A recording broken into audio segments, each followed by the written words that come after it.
Hello guys, how's it going? My name is Dalaran, and patch 8.2 has a lot more content on the horizon as of today, Tuesday, and for Europe it's gonna be Wednesday. If you log in today around afternoon time, you'll find out that today an Azura themed raid for the Najatar zone called the Eternal Palace, with, you guessed it, Azura being the final boss, is out right now for normal as well as heroic. And next week should be the launch of the Mythic as well as the LFR for that raid as well. There's also a brand new dungeon open in Bakugan and Season 3 for patch 8.2 for Battle for Azeroth for both PvP as well as Mythic Plus is kicking off today, with all the different rewards, the rating, as well as different essences you can earn from various activities. And we'll cover all the important updates in this video. So let's just dive into everything that you guys should know with this update for patch 8.2. First things first, we gotta talk about a big nerf that happened in the game recently. And whether you PvP or PvE, there's a good chance you've been using this trinket as of recent. The trinket from Bakugan has been amazing, mostly due to some of the red punch cards that could be slotted into that trinket. Particularly the Cyclotronic Blast, which comes from a specific red punch card unlocked through Reputation Grind in Bakugan, has been nerfed. Prior to this, the trinket would work in such a way where you could preload it, and while the beam is firing, you are able to execute your rotation. For PvP, this was an opportunity for a lot of classes to pop off bursts, like a Destruction Warlock casting a bunch of Chaos Bolts while blasting their enemies for half their health with this trinket.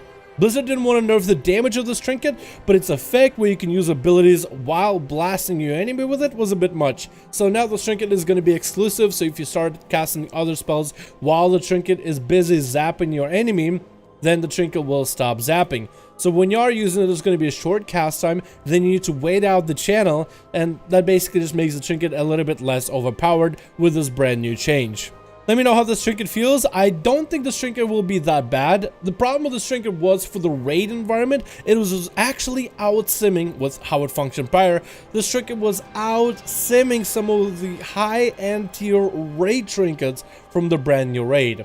So this change was going to be necessary for the sake of balance. But still, that thing is going to do a lot of damage. So whether you want to use it for PvP to one-shot somebody, or whether you want to use it for dungeons as a first starter trinket, it should make a serviceable trinket with this change. First, let's take a look at Bakugan. And Bakugan is going to have a brand new dungeon available. When you go to the zone of Bakugan, you'll have the brand new dungeon Operation Bakugan up right now. Operation Bakugan is a mega dungeon. That means it's going to have more than your 4 to 3 to 5 bosses like your typical dungeons would.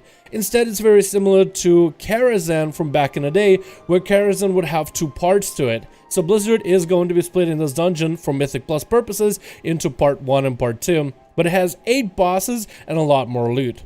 This dungeon is different from other dungeons because for now it's Mythic only, and I'm pretty sure later down the line Blizzard will unlock a heroic and a normal version for those dungeons if you want to run it for mounts and transmog. But right now, Operation Bakugan is available only as a Mythic dungeon. Operation Bakugan includes 415 itemable pieces of gear, giving you a competitive edge to step into the next dungeon, 2 mounts, as well as an essence that's going to be very game-changing for a lot of specs to unlock. There is a lot of blue, yellow, and red punch cards for your Bakugan trinket, and a lot of gear with interesting effects. Like for example, rings, where one of the rings is going to be a proc condition, as in like if you hit an enemy from behind, or your crits have a chance to. So one ring is going to have the proc condition and the other is going to have the proc itself. So you can combine things like when you heal an ally for a certain amount, gain haste, or hit an enemy from behind, gain versatility, or take a certain amount of damage, gain a bunch of haste, so you'll be able to mix and match depending on what spec you're playing. So that should be a lot of fun, and we'll see that used a lot when it comes to the future raids, dungeons, and potentially PvP because of some of the different combos that you can have. But I do want to make a point that the essence from this dungeon is unique. It opens you up an essence trait, at least for DPS, where your abilities have a small chance to activate your most powerful cooldown, be it Vendetta for Assassination Rogues, Combustion for Fire Mages, Dropping Out and Infernal for Destruction Warlocks, and on and on and on. That essence alone can make or break a playstyle, and this is something you guys should definitely try to aim for, and you'll be able to get that essence from King Bakugan as the last boss of the dungeon. Next up, we have the big one, the Rise of Azura. The whole point of this patch, the raid that comes with Azura's Eternal Palace. It is here, and it's gonna have probably some of the coolest sequences in terms of how you get into the raid itself. The raid I got to test way back with my guild, and it's actually a really cool raid with a lot of cool new ideas. It's going to be a breath of fresh air compared to Battle for Dalaran lore. I'm pretty sure a lot of people are tired of that raid by now. Eternal Palace is going to offer definitely a challenge. It is going to be a harder raid than BOD was, but the mechanics are super fun. I found most of the bosses very enjoyable. Even the notorious underwater boss, which a lot of people thought, oh my god, swimming underwater, Z-axis added to the combat, gonna be the weirdest thing ever. But it does feel like Blizzard have been trying to polish this out, and so far this might be the best raid of the expansion so far. I guess everybody will get to cast in their opinions when everybody gets to try out this new raid. And as per usual, with the new raid we have more gear. The item level of this gear is going to be a lot higher. For normal version of Eternal Palace is going to be 415 item level, for Heroic is 430, for Mythic is 445. This is big, this is huge. All the new gear, all the new transmogs to collect, the Mythic gear looks amazing. But I do gotta say, at first I wasn't really impressed with the original pieces, but the Mythic sets look awesome. I definitely cannot wait to get my Rogue set, as well as the set for my Mage. This raid also comes with an essence just like the Bakugan dungeon, and this essence might be one of the strongest essences for PvE right now, with a very powerful passive but also very powerful active ability. Imagine if everybody was an elemental shaman and could summon a powerful elemental. Well, that's basically what we'll be able to do, and the bonus that it gets from it just fits the raiding format really well.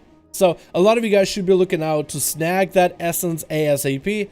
It's going to be called Condensed Life. It is very powerful, and everybody who's going to be doing raiding is going to want to get that ASAP and rank it up as high as you can.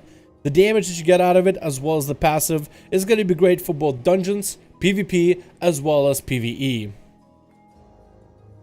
Then we also have Season 3 unlocking for BFA patch 8.2. So far we've been playing dungeons in the off season, but now everyone's skills in PvP are going to be found out, and for real this time, when it comes to PvP arenas. The new arena season and RBG season will be starting as of today, so you guys should be looking out to get your 2s, 3s, RBG caps, whatever you enjoy ASAP. Of course, there's going to be a bunch of PvP rewards if you guys never unlocked them before, like the Dreadflame enchant. I'm pretty sure the mount is going to be a recolor of the Gladiator mount, if that's what you guys want to look forward to.